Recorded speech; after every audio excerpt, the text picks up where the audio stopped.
Okay, maybe this angle might work. So again, back at it.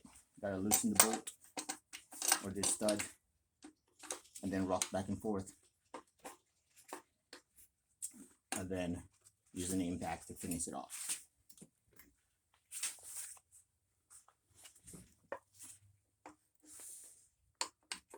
So it turns about literally 1 degree because I don't have the room back here. And this is more a real life situation. It's not one of those things where the bolts by themselves and I open the place and you got all the room in the world. That one did not turn at all because I ran out of room. So you get to see me do things in real life situation, even though it's out of the car. It's still, as you see, it has issues. And you know, if you trying to use an impact on this, you're gonna snap the bolts right off. Which we had one snap right off early on. So I changed my tactics on how to approach it, and I penetrate it, and then I even trying to heat it. I don't have a bigger torch, so you know. And now what I do is I break it off with a pipe wrench, and I go back and forth a little bit. And once it gives me a little bit of playroom, I go ahead and use my smaller impact to back it out after.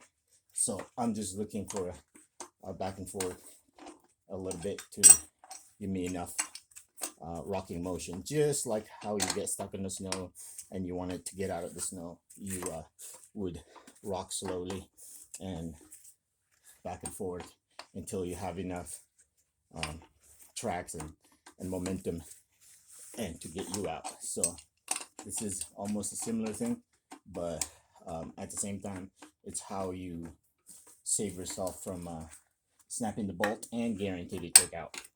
It is after you break it, you got to give yourself a little bit more time to rock it back and forth, and making sure that the bolt and the rust had broke through the first few thread, and then you have a better, higher chance of retrieving it. And as you see, it's struggling because I don't have much room in that area. So I don't know if you can see now that it is turning. So let me get a little closer.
Also will help with the full charge battery. So I gotta go swap battery real quick, and we'll get it, and you'll see.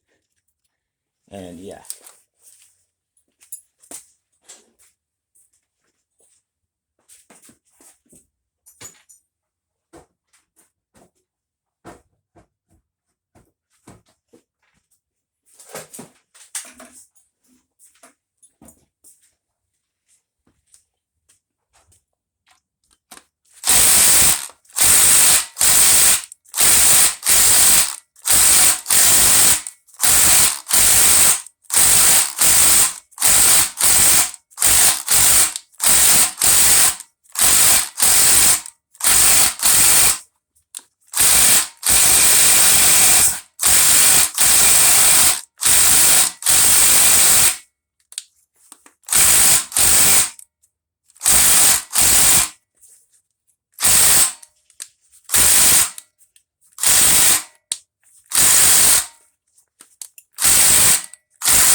Well, let's give it a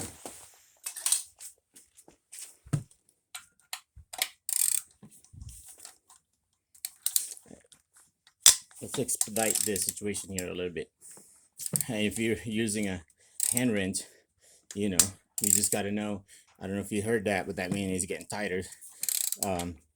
Just got to know the amount you can put it on, and it's not how strong can you do it. It's, you hear that? That means it's still very tight on a few threads down below. So I'm slowly breaking that out by every time you hear that sound.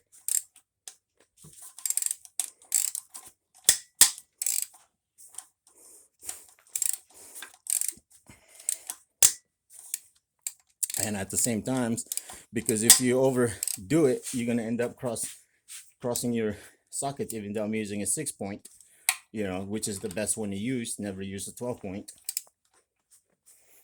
and you'll lose your chance of using a socket at that point. And then you gotta pipe wrench all the way out.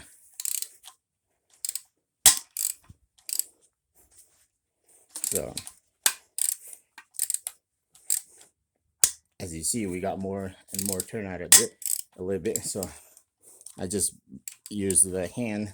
I don't recommend the hand unless you really know how far can you push your things, because you can feel your tools about to snap. You can feel the studs, it's gonna snap. And because the condition of the situation, and if you're not aware of that, you're just doing it just because you're doing it, and you'll put yourself in a lot of trouble because you're just going at it. But feeling the tools and feeling the stud and knowing how much you can apply comes in hand later on, that you are able to do a sensitive scenario and save yourself a headache from just because you got the big tools and all this stuff. You know, you can snap it easily. And I don't know if you notice, we're getting more turns, more than just a 1 degree. At least we got 3-4 out of that.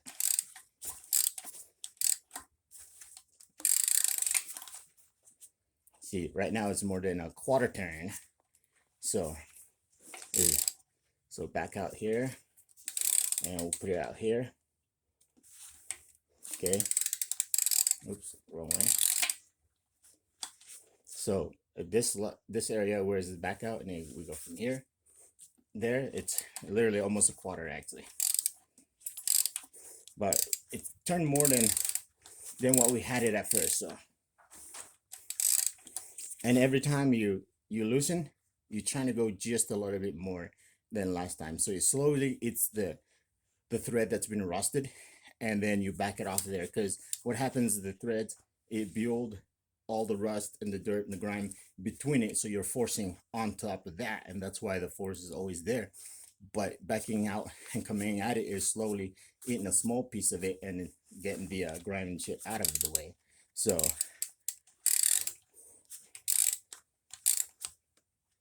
yeah, we're done. It's home free right now. Okay. So, and then after that,